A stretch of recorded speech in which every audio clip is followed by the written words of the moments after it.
Hello students, प्रकाश tutorial के YouTube channel में आपका एक बार फिर से स्वागत है। आज हम लोग केमिकल काइनेटिक्स में एक टॉपिक समझेंगे, एक्टिवेशन एनर्जी एंड अर्हीनियस इक्वेशन। बहुत ही इम्पोर्टेंट इक्वेशन है अर्हीनियस समीकरण, अर्हीनियस इक्वेशन इम्पोर्टेंट है। उससे पहले हम आप लोगों को अर्ध आयु से रिलेटेड एक ट्रिक समझा देते हैं, हाफ लाइफ से रिलेटेड एक ट्रिक समझाते हैं। जैसे देखिए, आपको क्वेश्चन एक दे दिया गया, amount of substance left after n half life, n अर्ध आयु के बाद। देखो, एकदम आसान कॉन्सेप्ट है। एन अर्ध आयु के बाद बची पदार्थ की मात्रा कितनी होगी। जैसे आपको बोला जाए कि एक पदार्थ दिया गया इतना ग्राम, 5 अर्ध आयु के बाद कितना बचेगा, ऐसा क्वेश्चन आ सकता है ऑब्जेक्टिव में। तो देखो कैसे करना है। मान लो कि इनिशियली हमको 100 ग्राम दिया गया, आसानी के लिए हम लोग मान लिए 100 आधा होने में कितना हो जाएगा, एक हाफ लाइफ के बाद 50 ग्राम, दूसरे हाफ लाइफ के बाद 25 ग्राम, तीसरे हाफ लाइफ के बाद 12.5 ग्राम, चौथे हाफ लाइफ के बाद 6.25 ग्राम, ऐसे घटते जाएगा। यह हम मान लिए इनिशियल है R0, यह हो गया R0/2, यह हो गया R0/4, R0/8, R0/16, है ना। तो देखो कैसे लिखा गया है। ये है R0/2 टू दी पावर 0, कुछ नहीं है तो इसके नीचे में 1 है, 1 को लिख सकते हैं 2 टू दी पावर 0। इसको लिख सकते हैं R0/2 का पावर 1, R0/2 का पावर 2, R0/2 का पावर 3, R0/2 का पावर 4। तो n हाफ लाइफ के बाद क्या हो जाएगा हमारे पास formula, R0/2 to the power n, R0/2 to the power n। तो आपको फॉर्मूला ये दिमाग में रखना है, R0/2 to the power n हो जाएगा कितने हाफ लाइफ के बाद, n हाफ लाइफ के बाद।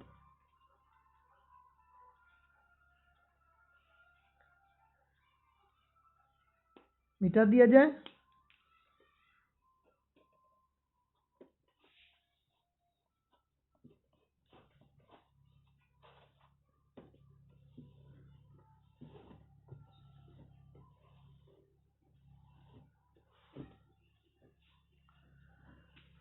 अब देखो, अब आपको एक्टिवेशन एनर्जी समझना है। इसका कॉन्सेप्ट बहुत ही इम्पोर्टेंट है। एक्टिवेशन एनर्जी, सक्रियण ऊर्जा, एक्टिवेशन एनर्जी सक्रियण ऊर्जा। अब देखो, एक्टिवेशन एनर्जी क्या होता है, एनर्जी का वह मिनिमम वैल्यू जिसको देने से रिएक्टेंट प्रोडक्ट बन जाता है। ध्यान से बात को समझना है। एनर्जी का वह मिनिमम वैल्यू जिसको देने से रिएक्टेंट प्रोडक्ट बन जाता है। जैसे मान लो कि आपको कोई बुक खरीदनी है, इस बुक का दाम है 500 रुपया, ध्यान से बात को समझना है, और आपके पास 400 रुपया है। तो आपको कितना रुपया चाहिए, 100 रुपया। आपको चाहिए कितना रुपया, 100 रुपया इस बुक को खरीदने के लिए। तो यह जो 100 रुपया हुआ, यह एक्टिवेशन एनर्जी हुआ। ये 100 रुपया नहीं रहेगा तब ये आप बुक नहीं खरीद पाएंगे। जैसे ही ये 100 रुपया आपको कहीं से मिलेगा, आप तुरंत यह बुक खरीद लेंगे। तो यह अभिक्रिया को पूरा करने के लिए, इस रिएक्टेंट को प्रोडक्ट बनने के लिए जितना एनर्जी चाहिए, एक्स्ट्रा एनर्जी जितना चाहिए, उस एनर्जी को कहेंगे एक्टिवेशन एनर्जी। यह जो 500 रुपीज है, यह थ्रेशोल्ड एनर्जी है, देहली ऊर्जा थ्रेशोल्ड एनर्जी है। यह जो एनर्जी है, यह एनर्जी आपके पास है, यानी कि एटॉम्स के पास यह एनर्जी है, एटॉम्स के द्वारा ऑक्युपाइड एनर्जी, और यह एनर्जी की ज़रूरत है। तो किसी रिएक्शन को पूरा करने के लिए, रिएक्टेंट को प्रोडक्ट में कन्वर्ट करने के लिए जितनी ऊर्जा की आवश्यकता होती है, उस ऊर्जा को एक्टिवेशन एनर्जी कहते हैं। कंप्लीट प्रोडक्ट बनने के लिए जो कुल ऊर्जा चाहिए, उस ऊर्जा को कहते हैं थ्रेशोल्ड एनर्जी। तब इस दोनों का हम लोग क्या कर लें, डेफिनेशन लिख लें। पूछा जाता है डेफिनेशन, ये बात समझने के लिए था कि आपके पास जो ऊर्जा है और उस रिएक्शन को पूरा करने के लिए जितनी ऊर्जा चाहिए, तो कम से कम वह ऊर्जा जिसको देने से रिएक्टेंट प्रोडक्ट बन जाता है, क्रिया करने योग्य बन जाता है। जैसे मान लो कि कोई रिएक्शन हो रहा है, उसका एटॉम्स क्रिया नहीं कर रहा है क्योंकि उसके पास एनर्जी नहीं है। जैसे ही उसको हम लोग एनर्जी कहीं से देंगे, तब वह रिएक्टेंट प्रोडक्ट बन जाता है। तब वह जो एनर्जी हमने दिया, वह एनर्जी कहलाएगा एक्टिवेशन एनर्जी। एक्टिवेट करने के लिए जितना एनर्जी इसको चाहिए, एटॉम्स जो मंद पड़ गया है, उसको एक्टिवेट करने के लिए जितनी ऊर्जा चाहिए, वह ऊर्जा कहलाएगा एक्टिवेशन एनर्जी। हिंदी में पहले लिखें, ऊर्जा की वह न्यूनतम मात्रा, ऊर्जा की वह न्यूनतम मात्रा जो देहली ऊर्जा से कम ऊर्जा वाले अणुओं को क्रिया करने योग्य बनाने के लिए दी जाती है,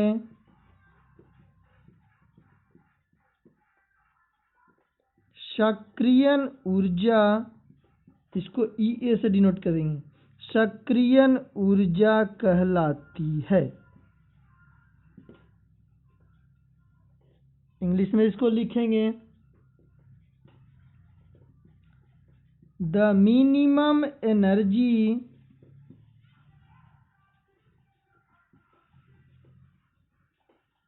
required to atoms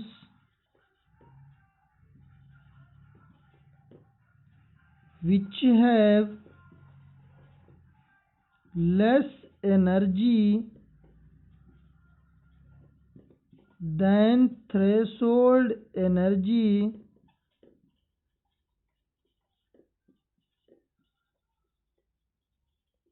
to complete the reaction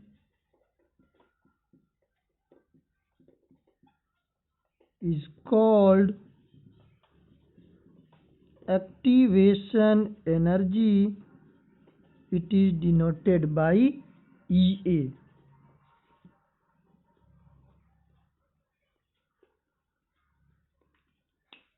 तो एक्टिवेशन एनर्जी आपको समझ में आया, थ्रेशोल्ड एनर्जी समझ में आया। थ्रेशोल्ड एनर्जी क्या, वह मैक्सिमम एनर्जी, टोटल एनर्जी जो रिएक्टेंट को कंप्लीट प्रोडक्ट बनाने के लिए यूज होगी, वह कहलाएगी थ्रेशोल्ड एनर्जी, देहली आवृत्ति। मिटा दें। एक्टिवेशन एनर्जी का डेफिनेशन हो गया। तो आपको दिमाग में क्या रखना है, एक्टिवेशन एनर्जी वह एनर्जी है, वह मिनिमम एनर्जी है जिसको देने से रिएक्टेंट कंप्लीटली प्रोडक्ट बन जाता है। चलिए यहीं पर हम लोग थ्रेशोल्ड एनर्जी का भी डेफिनेशन लिख लें।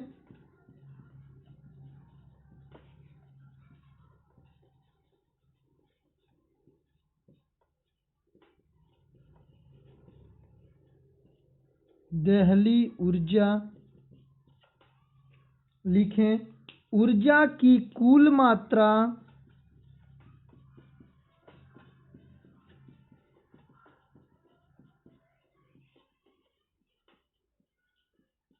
जिसको देने से अभिकारक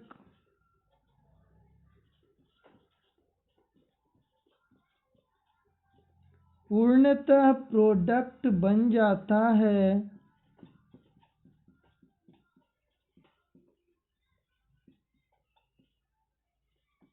देहली ऊर्जा कहलाती है।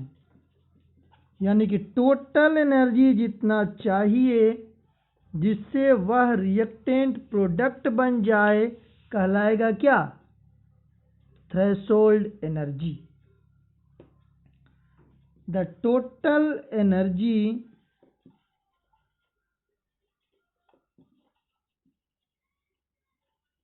required to convert in product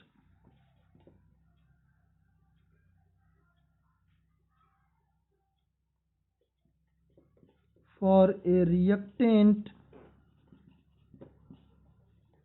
is called threshold energy।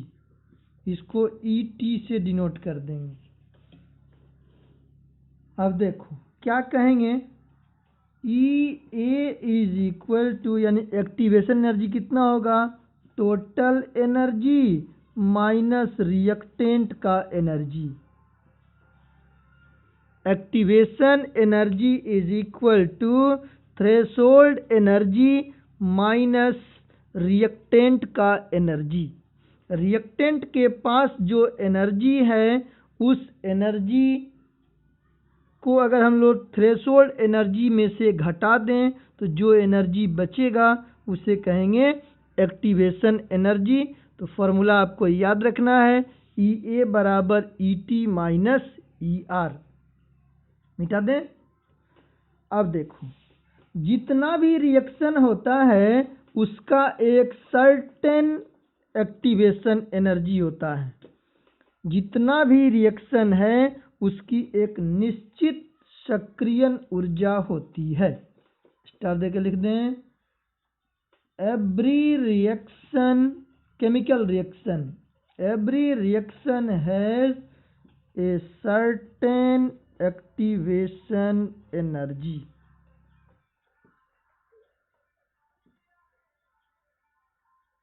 प्रत्येक रासायनिक अभिक्रिया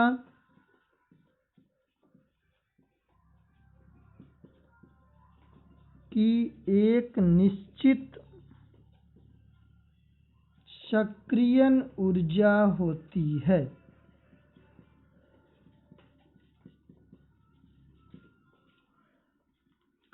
अब जैसे देखो आपको हम एक एग्जाम्पल से बताते हैं, सक्रियण ऊर्जा अधिक रहेगा तो क्या होगा और कम रहेगा तब क्या होगा।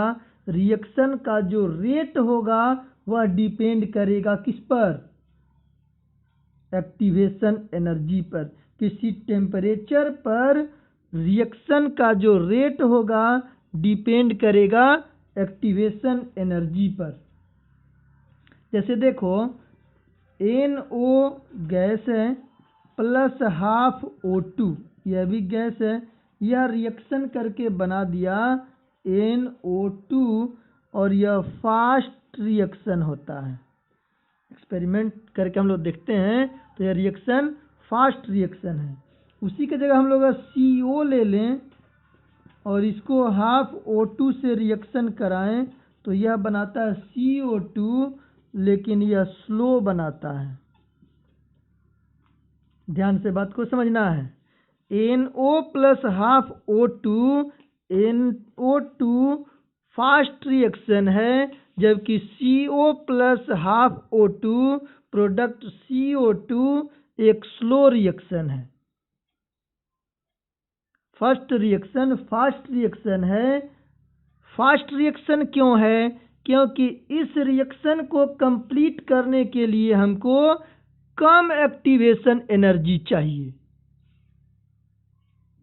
इस रिएक्शन को प्रोडक्ट बनाने के लिए हमको चाहिए कम एक्टिवेशन एनर्जी। तो जिसको कम एक्टिवेशन एनर्जी चाहिए वह रिएक्शन फास्ट होगा, जिसको ज़्यादा एक्टिवेशन एनर्जी की आवश्यकता है वह रिएक्शन स्लो होगा। तो किसी दिए गए ताप पर रिएक्शन स्लो होगा कि फास्ट होगा, यह डिपेंड करेगा एक्टिवेशन एनर्जी पर। जिसका एक्टिवेशन एनर्जी कम होगा वह फास्ट रिएक्शन होगा। यहाँ लिख दो, लो एक्टिवेशन एनर्जी निम्न सक्रियण ऊर्जा फास्ट रिएक्शन होगा, और हाई एक्टिवेशन एनर्जी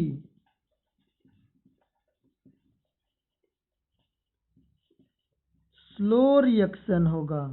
तो जिस रिएक्शन के लिए एक्टिवेशन एनर्जी अधिक चाहिए वह स्लो होगा, जिस रिएक्शन के लिए एक्टिवेशन एनर्जी हाई चाहिए वह स्लो रिएक्शन होगा। स्क्रीनशॉट इसका लीजिए और लिखिए, मिटा दें।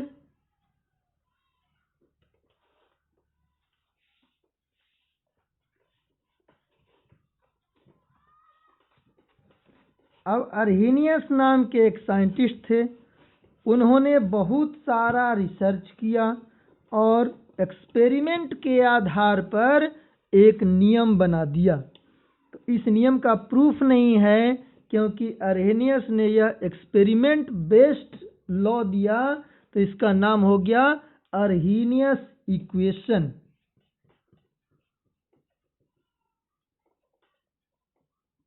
अर्हेनियस इक्वेशन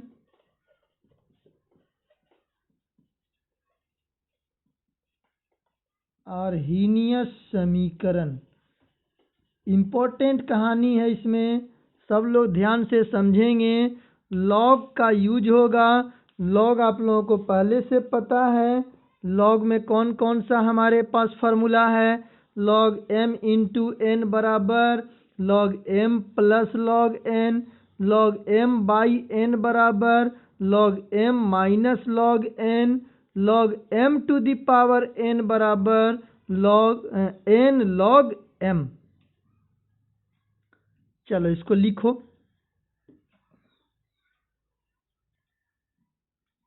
लिखा जाए,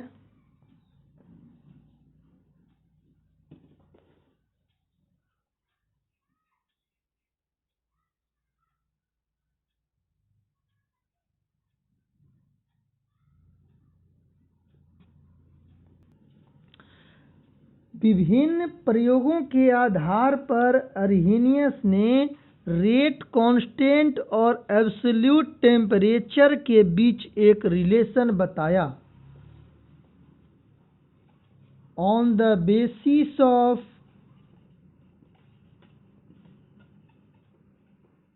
various experiments, Arrhenius gives a relation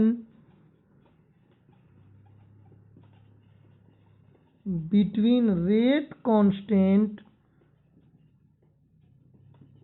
K and absolute temperature T, which is called Arrhenius equation. Hindi वाले लोग भी साथ साथ लिख लें। विभिन्न प्रयोगों के आधार पर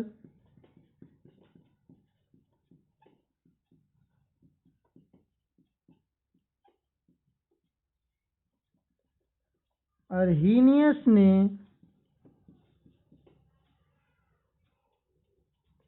वेग नियतांक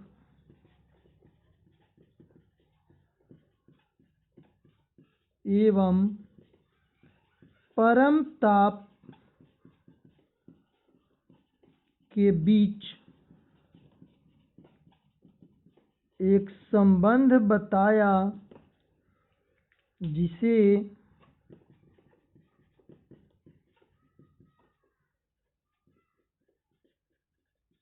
अर्हीनियस समीकरण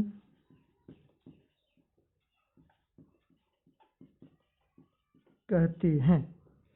अब इनका क्या संबंध था देख लिया जाए। इन्होंने बताया k बराबर ए ई का power minus E A by R T. इन्होंने यह रिलेशन दिया। यहाँ पर k है रेट कांस्टेंट, हिंदी वाले लोग अपने मन से लिख लेंगे वेग नियतांक। ई ए है एक्टिवेशन एनर्जी, सक्रियण ऊर्जा। ए है फ्रीक्वेंसी फैक्टर। अभी हम लोग आगे एक टॉपिक पढ़ेंगे अर्हीनियस थ्योरी ऑफ कोलिजन। कोलिजन में फ्रीक्वेंसी फैक्टर आएगा ए। आर है गैस कांस्टेंट, और गैस कांस्टेंट का वैल्यू आपको याद रखना है 8.314 जूल पर केल्विन पर मोल। और टी है एब्सोल्यूट टेम्परेचर, परम ताप। देखो यह फॉर्मूला बहुत ही इंपॉर्टेंट हो गया। k is equal to A E to the power minus E A by are T. यह ई एक्सपोनेंशियल है, ई है एक्सपोनेंशियल।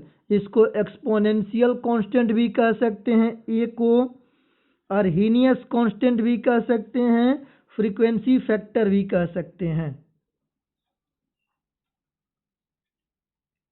अब इसी इक्वेशन से हम लोग आगे डिफरेंट टेम्परेचर पर रेट कांस्टेंट के बीच में रिलेशन निकाल लेते हैं, और वह रिलेशन बहुत ही इम्पोर्टेंट है जिस पर बहुत सारा न्यूमेरिकल पूछा जाता है। इसका स्क्रीनशॉट ले लीजिए और लिखिए। मिटा दें।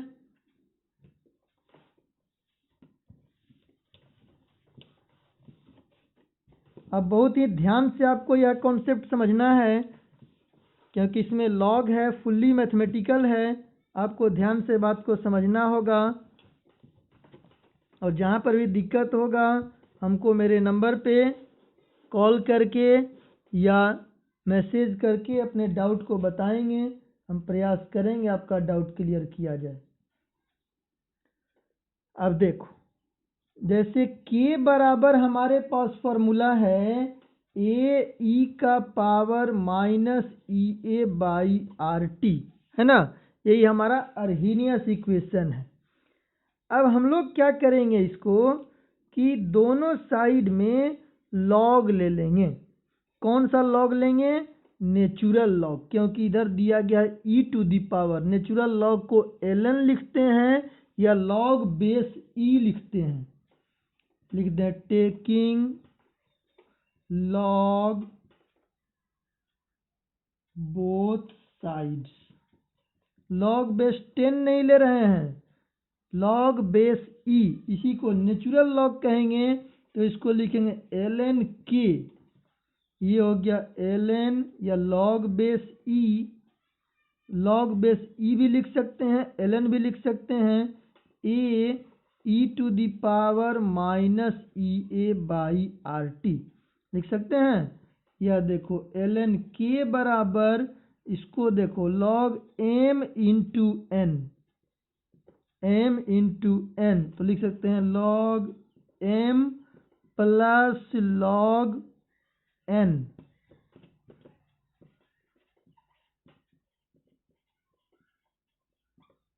लिख सकते हैं ना, इंटू में है, हम यहाँ पे क्या लिख देते हैं प्लस।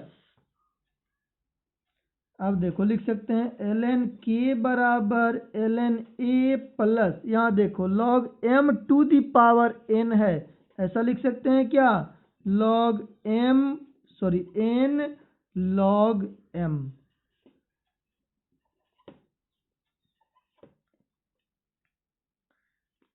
दोनों मिला के इसलिए लिख रहे हैं क्योंकि आपको कंफ्यूजन नहीं हो। ln को log बेस e भी लिख सकते हैं, ln को log बेस e भी लिखेंगे, दोनों सेम है इसीलिए मिला करके लिखते हैं, कंफ्यूज नहीं होना है। अब देखो log e बेस e का वैल्यू होता है 1, तो ln k बराबर ln a minus E A by R T into 1, यहाँ लिख देते हैं because log e base e बराबर 1। बोलो कोई परेशानी नहीं है। अब यहाँ पर देखो, इसको ऐसा लिख सकते हैं क्या, ln k बराबर ln a minus E A by R T. अब इस नेचुरल लॉग को हम लोग log बेस 10 में कन्वर्ट करें तो हमारे पास क्या फॉर्मूला है, ln बराबर 2.303 log बेस 10, ये हमारे पास फॉर्मूला होता है नेचुरल लॉग को log बेस 10 में कन्वर्ट करने के लिए। इसको लिख सकते हैं 2.303 log k बराबर 2.303 log a minus E A by R T,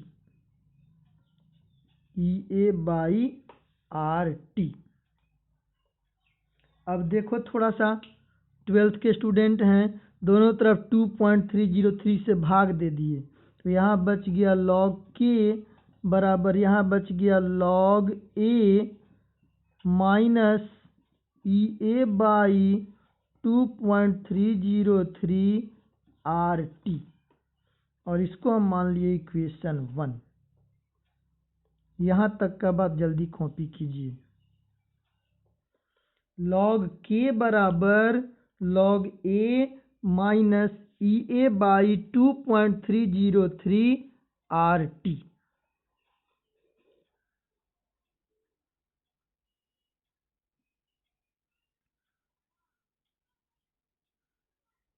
मिटा दें,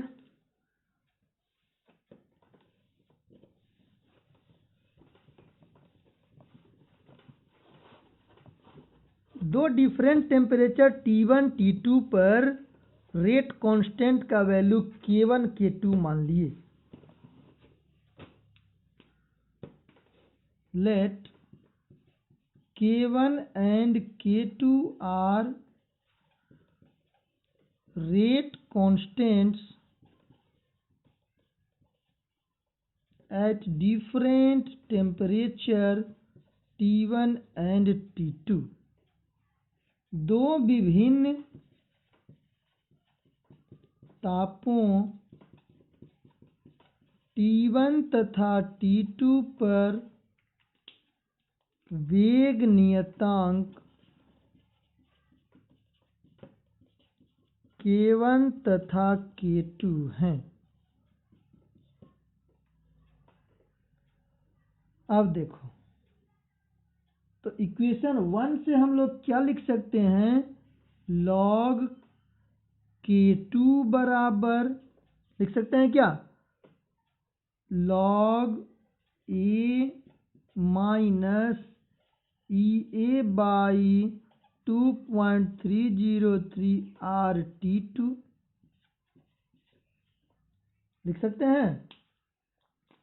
और इक्वेशन फर्स्ट से ही क्या लिख सकते हैं, log k1 बराबर log a minus EA by 2.303 RT1 equation 3।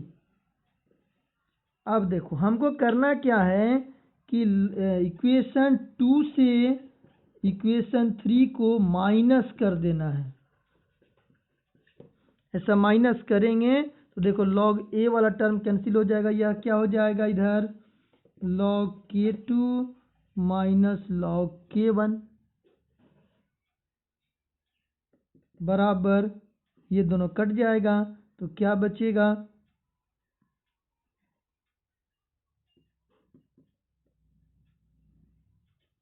Minus EA by 2.303 R2 plus EA by 2.303 RT1 लिख सकते हैं। स्क्रीनशॉट लेकर के इसको कॉपी कीजिए।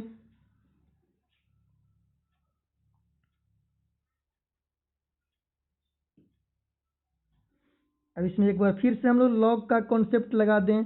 देखो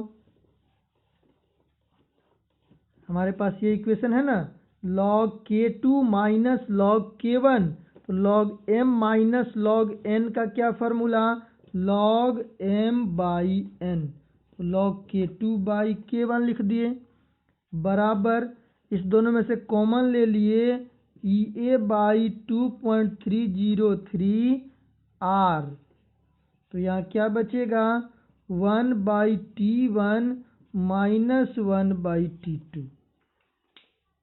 देखो इसी इक्वेशन से हम ये बात लिख लिए।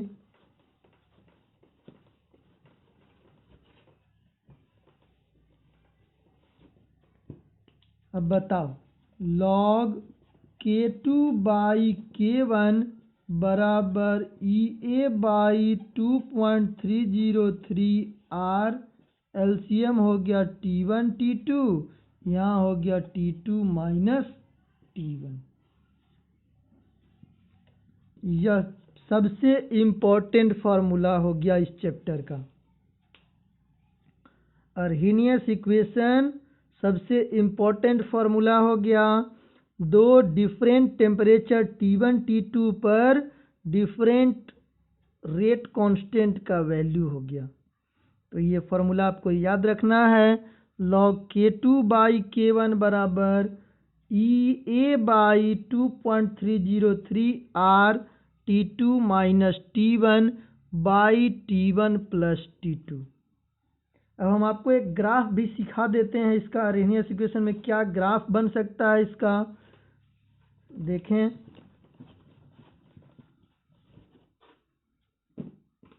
देखिए जैसे आपको इक्वेशन 1 क्या आया था,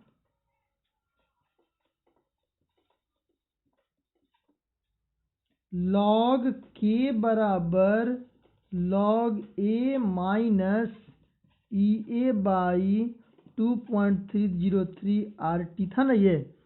तो हम लोग इसमें ग्राफ खींचेंगे log k और 1 बाई t के वर्सेस में। यहाँ देखो ये y बराबर log a कांस्टेंट है, c minus plus minus m x, x axis में हमको लेना है क्या 1 बाई टी, वाई एक्सिस में क्या लेना है log के। तो स्ट्रेट लाइन का इक्वेशन आ रहा है, ध्यान से देखिए। ये हो गया log के, इधर हो गया 1 बाई टी टेम्परेचर log के। तो यह ग्राफ जो होगा इसका स्लोप कैसा है, निगेटिव है, यह ऐसा स्लोप हो गया। और स्लोप का वैल्यू क्या हो जाएगा माइनस EA बाई 2.303 R। ये आपको हम ग्राफ इसीलिए बनवाए क्योंकि बहुत बार CBSE बोर्ड में ग्राफ दे करके के का वैल्यू पूछा जाता है।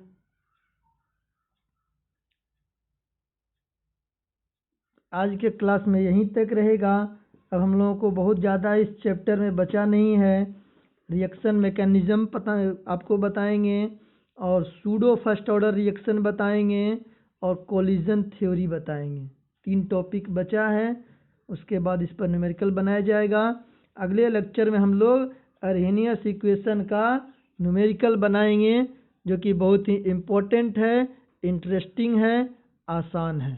Thank you.